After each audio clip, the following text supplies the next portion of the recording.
আসসালামু আলাইকুম ওয়া রাহমাতুল্লাহি ওয়া বারাকাতুহু। আজকে আমরা জানব হযরত ফাতেমা রাদিয়াল্লাহু তাআলা আনহার জীবনী। প্রিয় নবী সাল্লাল্লাহু আলাইহি ওয়াসাল্লামের দৃষ্টিতে হযরত ফাতেমা রাদিয়াল্লাহু তাআলা আনহা নবী দুজাহান বিশ্ব নবী হযরত মুহাম্মদ মুস্তাফা সাল্লাল্লাহু আলাইহি ওয়াসাল্লাম তার আদরের দুলালি খলিজার টুকরা হযরত ফাতেমা রাদিয়াল্লাহু তাআলা আনহু ও তার স্বামী ইসলামের বীর সৈনিক হযরত আলী রাদিয়াল্লাহু তাআলা আনহুকে ও তাদের সন্তান খলিজার টুকরা ইমাম হাসান ও হুসাইন রাদিয়াল্লাহু তাআলা আনহুকে অত্যাধিক ভালোবাসতেন।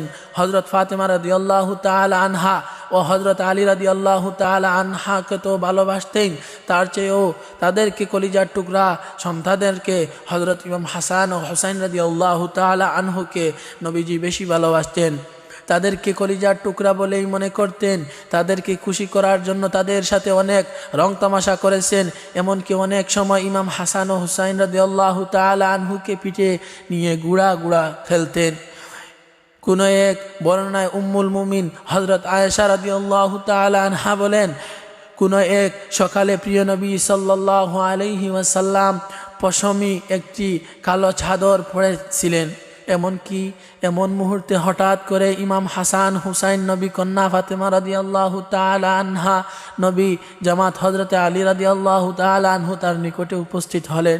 তাদেরকে দেখেই আল্লাহর নবী সাল্লাল্লাহু আলাইহি ওয়াসাল্লাম মনের খুশিতে তাদের সবাইকে চাদরের ভিতরে টেনে নিলেন। তাদেরকেই তার পবিত্র মুখ হতে বের হয়ে আসল রাহমানুর রাহিম আল্লাহ তাআলা তাদের হাতে অপবিত্রতা দূরীভূত করুন এবং তাদেরকে সৎ ও পবিত্র পথে চলার ক্ষমতা প্রদান করুন। অন্য এক বর্ণনায় দেখা যায় যে হযরত আয়েশা সিদ্দিকা রাদিয়াল্লাহু তাআলা আনহা বর্ণনা করেন, আমরা কোনো এক মুহূর্তে আল্লাহর নবীর নিকটে রাসূল পত্নী সকলেই বসা ছিলাম।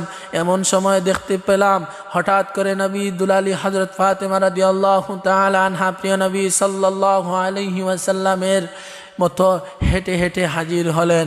আল্লাহর নবী সাল্লাল্লাহু আলাইহি ওয়াসাল্লাম তার আদরের দুলালি খলিজার টুকরা হযরত ফাতেমা রাদিয়াল্লাহু তাআলা আনহু দেখা মাত্রই মনের খুশিতে মারহাবা বলে তার ডান অথবা বাম পাশে বসালেন। শুধু বসালেই তা খানে খানে কি যেন বললেন। তারপরেই নবীর কন্যা হযরত ফাতেমা রাদিয়াল্লাহু তাআলা আনহা কেঁদে দিলেন। আল্লাহর নবী সাল্লাল্লাহু আলাইহি ওয়াসাল্লাম হযরত ফাতেমা রাদিয়াল্লাহু তাআলা আনহার কান্না অস্থিরতা দেখে পুনরায় ডেকে খানে খানে কি যেন বললেন। প্রভাবে নবীর দুলালি হযরত ফাতেমা রাদিয়াল্লাহু তাআলা আনহা মনের খুশিতে হাসতে লাগলেন। এই মুহূর্তে আমি নবী কন্যা হযরত ফাতেমাকে জিজ্ঞাসা করলাম, সকল স্ত্রী লোকেদের মধ্যে হতে আল্লাহর নবী তোমাকে ডেকে নিয়ে যেন বললেন আর তুমি কেঁদে উঠলে, এর মূল্য তোমাকে কারণ কি বলো আমাদেরকে। আল্লাহর নবী যখন এখানে হতে চলে গেলেন তখন নবীর কন্যা হযরত ফাতেমা রাদিয়াল্লাহু তাআলা আনহা বললেন, আমি কোনো ক্রমেই প্রিয় নবী সাল্লাল্লাহু আলাইহি ওয়াসাল্লামের গোপন কথা ফাঁস করব না। সৈয়দুল কাউনাইন হযরত মুহাম্মদ মুস্তাফা সাল্লাল্লাহু আলাইহি ওয়াসাল্লাম এর ইহদাম ত্যাগের পরে আমি নবীর কন্যা হযরত ফাতেমা রাদিয়াল্লাহু তাআলা আনহাকে জিজ্ঞাসা করলাম, তোমার কাছে অধিকার নিয়ে জিজ্ঞাসা করেছি, আশা করি অধিকারের যথার্থ মর্যাদা তুমি দিবে। আল্লাহর নবী তোমার কানে কানে গোপন যা বলেছিলেন তা আমাকে অবশ্যই জানাবেন। উম্মুল মুমিনিন হযরতে আয়েশা সিদ্দিকা রাদিয়াল্লাহু তাআলা আনহার জবাবে বললেন, হ্যাঁ কোন বলা যেতে পারে। নবীর কন্যা ফাতেমা বলেন, প্রিয় নবী সাল্লাল্লাহু আলাইহি ওয়াসাল্লামের প্রথমবারে আমার কানে কানে বলেছিলেন, হযরত জিবরাইল ফেরেশতা প্রতি বছর নাজিল কৃত মহাগ্রন্থ আল কোরআনের অংশটুকু একবার পাঠ করেন, কিন্তু এবারে দুইবার পাঠ করেছেন। তাই আমার মনে হচ্ছে যে আমার মৃত্যুর সময় খুবই নিকটে বিদায়। হে ফাতেমা, তুমি সর্বক্ষেত্রেই বিশ্বজাহানের মালিক আল্লাহ তাআলাকে ভয় করবে এবং ধৈর্য ধারণ করবে। মনে রাখবে, তোমার জন্য আমি হলাম উত্তম আদর্শ বিদায়। জীবনের প্রতিটি ক্ষেত্রেই আমাকেই তুমি আদর্শ হিসাবে গ্রহণ করবে। প্রথমবারে আল্লাহর নবী পবিত্র মুখে এহেন কথা শ্রবণ করেই আমি কেঁদে দেই।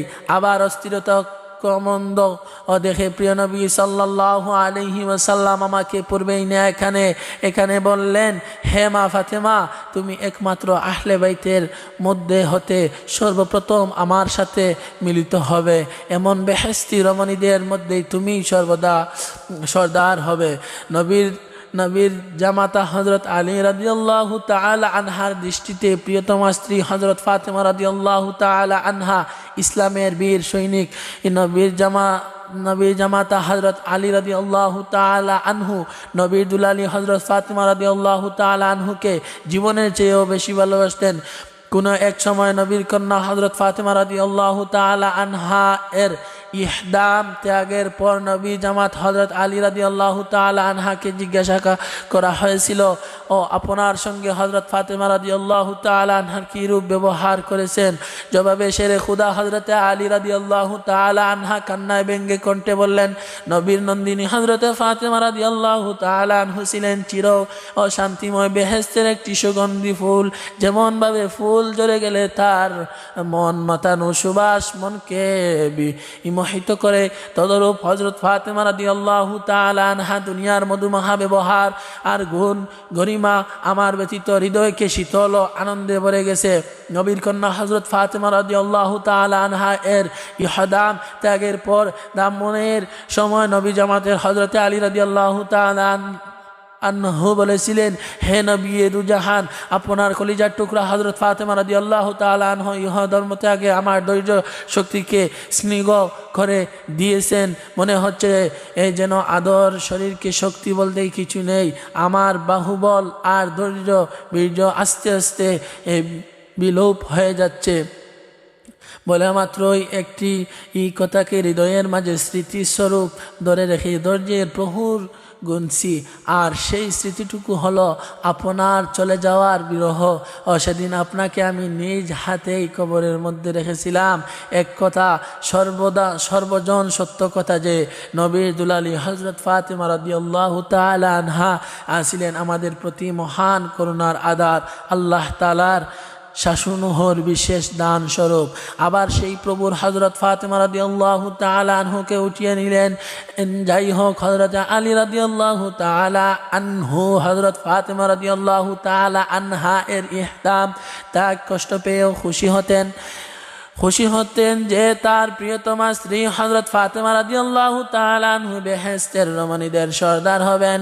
কোন নির্ভরযোগ্য বর্ণনা হতে জানা যায় যে নবী কন্যা হযরত ফাতেমা রাদিয়াল্লাহু তাআলা আনহা নামাজে জানাজা শেরে খুদা হযরত আলী রাদিয়াল্লাহু তাআলা আনহা পড়িয়েছিলেন।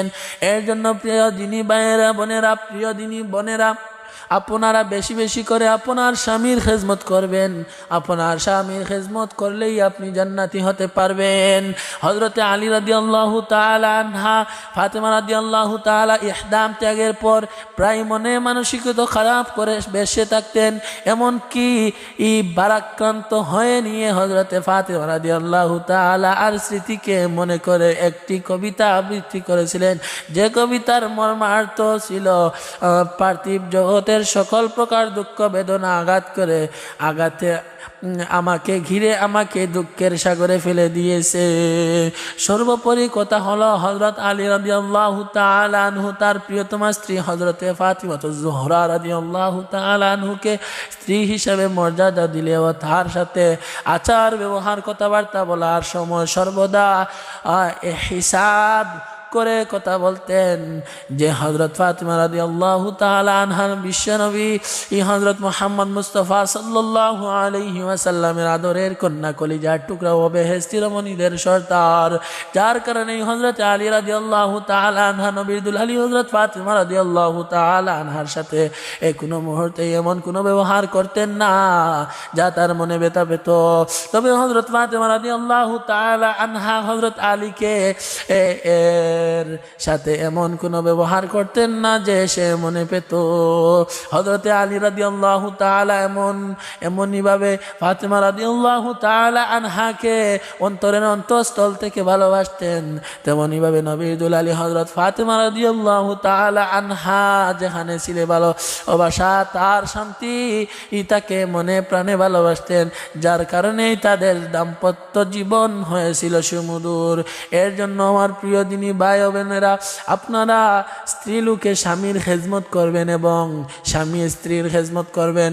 আপনারা আজকে শুনতে পাচ্ছেন যে হযরত মা ফাতেমা রাদিয়াল্লাহু তাআলা আনহার এবং হযরতে আলী রাদিয়াল্লাহু তাআলা আনহুর জীবনী।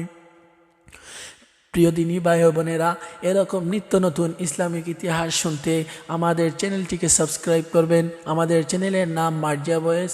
এই চ্যানেলে প্রতিদিন ভিডিও আপলোড করা হবে। প্রিয় দিনী ভাইয়েরা ও বোনেরা, আপনারা আমাদেরকে সাপোর্ট করবেন। ধন্যবাদ।